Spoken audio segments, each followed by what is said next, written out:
Director Lokesh Kanagaraj அவர்கள் சமீபத்தில் ஒரு விஷயத்தை பகிர்ந்திருக்காரு. அதாவது ரஜினி, கமல் படம் பண்ணாமல் போனதுக்கான காரணத்தை அவர் தெரிவிச்சிருக்காரு. அவர் என்ன சொல்லியிருந்தாருன்னா, கூலி படம் ரிலீஸ் சமயத்தில் கமல் சாரும் ரஜினி சாரும் சேர்ந்து ஒரு படம் பண்ணணும்னு சொன்னாங்க. 46 வருஷம் கழித்து 2 பேரும் சேர்ந்து நடிக்கிற படம் எனக்கு கிடைச்ச ஒரு பெரிய வாய்ப்பாக நினச்சேன். 1.5 மாதம் சின்சியராக ஒரு கதை எழுதி 2 பேருக்கும் சொன்னேன். 2 பேருக்கும் கதை பிடிச்சிருந்துச்சு. ஆனால் 2 பேருமே தொடர்ந்து ஆக்ஷன் படங்களில் நடிச்சிட்டு வர்றதால ஒரு லைட் ஹார்ட்டட் கதையை எதிர்பார்த்தாங்க. ஆனால் அந்த மாதிரியான படம் எனக்கு பண்ண வராதுன்னு நேர்மையாக 2 பேர்கிட்டையும் சொல்லிட்டு வெளியில் வந்துட்டேன். இதுதான் நடந்துச்சு அப்படின்ற மாதிரி அவர் பகிர்ந்திருக்காரு.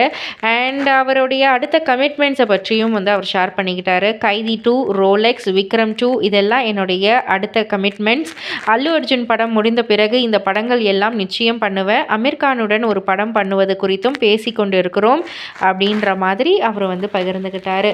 இதை பற்றி நீங்கள் என்ன நினைக்கிறீங்க? உங்களுடைய கருத்து என்ன அப்படின்றத கீழே உள்ள கமெண்ட் பாக்ஸில் குறிப்பிட்டு சொல்லுங்கள். மறக்காமல் சேனலை சப்ஸ்கிரைப் பண்ணி பக்கத்தில் உள்ள பெல் ஐக்கானை கிளிக் பண்ணிவிடுங்க.